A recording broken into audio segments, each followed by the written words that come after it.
All right, so today we're going to take a look at the March and April vinyl releases that I've purchased. There's 5 albums. Again, I'm going through this is part 3 of 7 parts ultimately. And I'm going to be showing the albums that I picked up that are 2015 releases, that are LPs, and that are new music. No reissues, no comps. No EPs, no 7 inches, just LPs, just new music. And at the end of it, I just want to kind of like go back and decide whether or not I made smart purchases or not. My habit is to not listen to an album before I purchase it, even though those options are clearly available.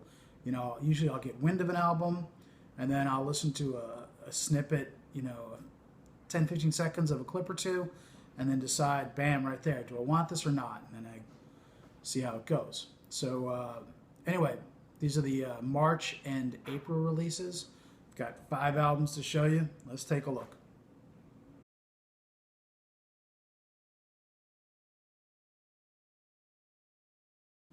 Hello again, everybody. My name's Tom.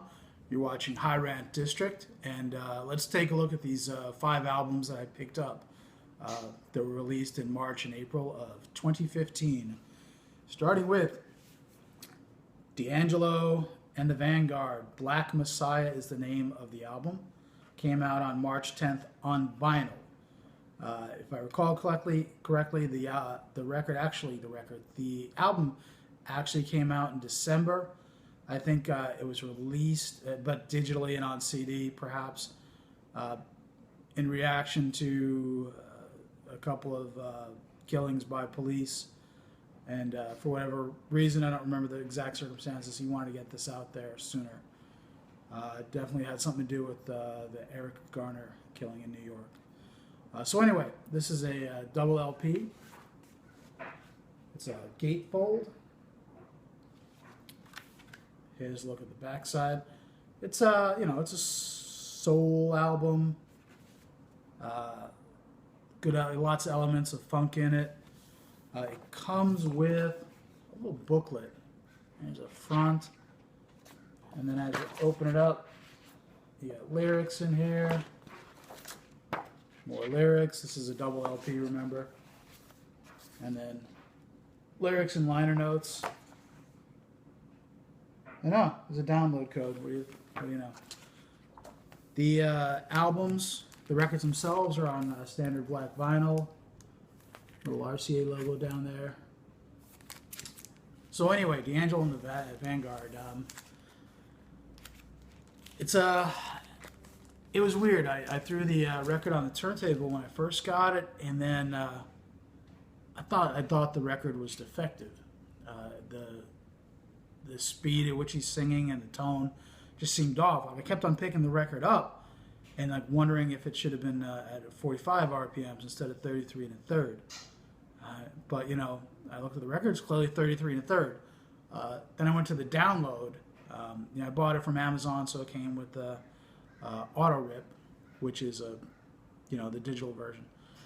And so I'm like, just real quick, I'm like playing the first song on iTunes, and it sounds the same. And I thought it was like a defect, but just seemed off kilter, which I'm sure is the artistic point of it.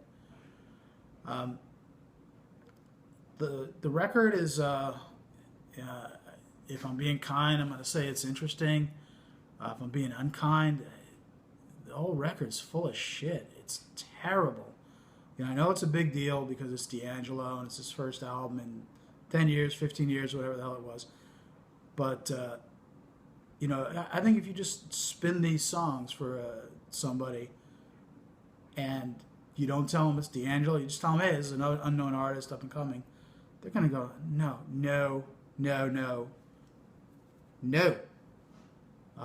It's really, really, really bad. I was really surprised. And maybe I just don't get it, which is not out of the question. I'll hang on to it for a little bit longer, give it a few more spins, maybe just like take the time and just like sit there with the lyrics and try to digest it a little bit better. Maybe given maybe there's a social commentary in there that I'm just not wrapping my head around. But the musicality of it, ugh. Anyway, next up, also came out on March 10th, is Will Butler's debut album. It's called Policy. Here's it back. Will Butler, of course, is the lead singer of Arcade Fire. This is on Merge Records. Regular old rock album. Here's it's on Merge, plain black vinyl. And it comes with a very heavy-duty inner sleeve. This is kind of like the pattern that was on his shirt on the cover, and then just some credits on the back. So the songs are very, very good, kind of adventurous. The songs themselves are not quite within the same style. Now, Arcade Fire is a very creative band artistically, and that kind of carries over into this Will Butler album. I like the songs a lot. This album is definitely a keeper, but it feels weird because there's 8 songs or so on this. It doesn't feel cohesive. The songs don't feel like they should be on the same album. It feels almost a little bit like a compilation. I don't get a real story out of the record as a whole, but the songs are very good. Anyway, it's his debut as a solo artist, to my knowledge. It was very good. Next up is this is on Sacred Bones Records. It's a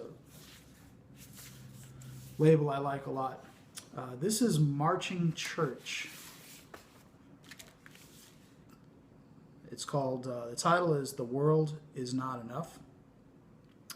And it came out on March 31st. Post-punk, described as art rock, I guess. And song titles are on the front, oddly enough. The black is kind of plain, except for the Sacred Bones logo down here.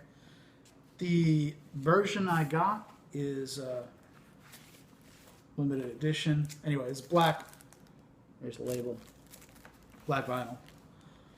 And this one came, the album comes wrapped in a poster. My particular one is number 157 out of 200. It's a special edition. And let's see. I don't really think there's much special about the poster.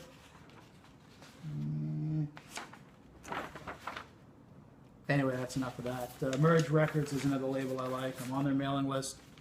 So when I catch wind of something and play a clip, a lot of times I'll get it. Elias Bender Ronefelt, I believe is his name, is from the band Ice Age, post-punk as well. And it's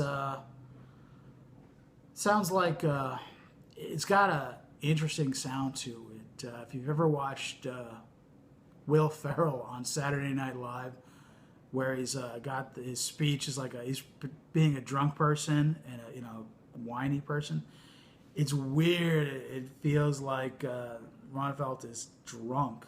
It seems like the lyrics are kind of slurred, but in an exaggerated way, like it's on purpose. And you wouldn't think it works, but it works. It's a very unique sound.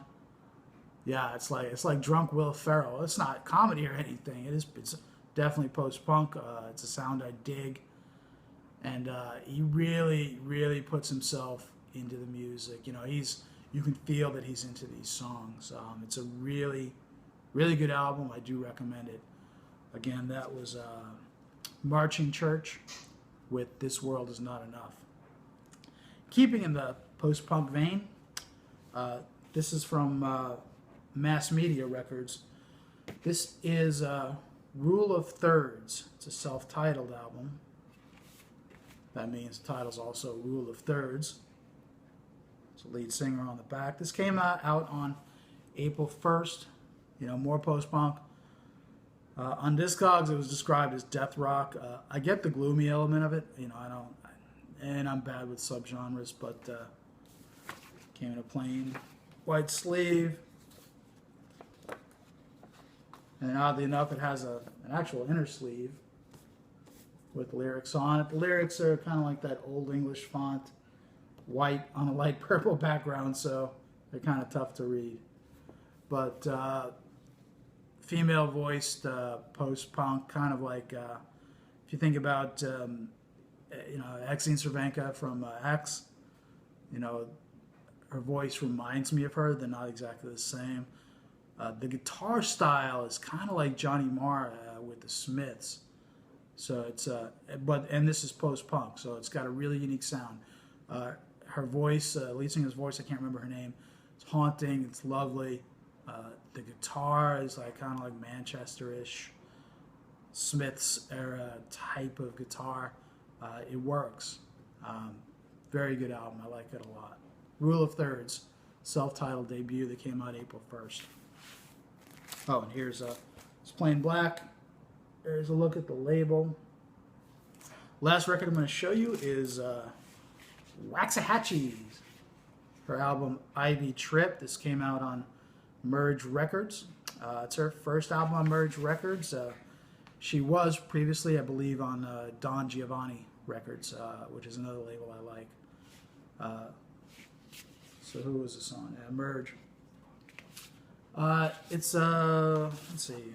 Inner sleeve is a very heavy cardboard. Picture on one side, lyrics on the other. The album's got a black label here, and let me take it out of here. It's kind of a pinkish, whitish mix in here. The color of the album matches the tone of the album, which I would describe as vaginal. It's folk rock, singer-songwriter stuff. The quality of the composition and the lyrics is top notch. I'm sure it's very introspective. It's a very personal record for her. With a female voice on that and the things that she sings about, do I relate to that? Probably not. It's kind of, and maybe just the times that I've listened to it, comes across to me as a very sad sack, very boring. So I don't see myself keeping this. I'll give it some more spins. But that's Waxahachie's Ivy Trip. Here's the back. The track listing. I'm guessing Waxahachie, probably going to get the Axahachie. I didn't really dig this. So anyway, so that was 5 records. DAngelo, probably not a keeper. It was really, really bad. I can't see myself, can't see it growing on me. You got Will Butler's Policy, which is very good. Marching Church, The World Is Not Enough. Great post-punk. Rule of Thirds, self-titled debut. Great post-punk. I don't know if you can hear it, but that's the washing machine. Oh, the dryer. Singing to me to tell me it's done. Technology, yo. And Waxahachie, yeah, probably not. So 5 albums, 3 definite keepers. The other 2 probably getting the axe.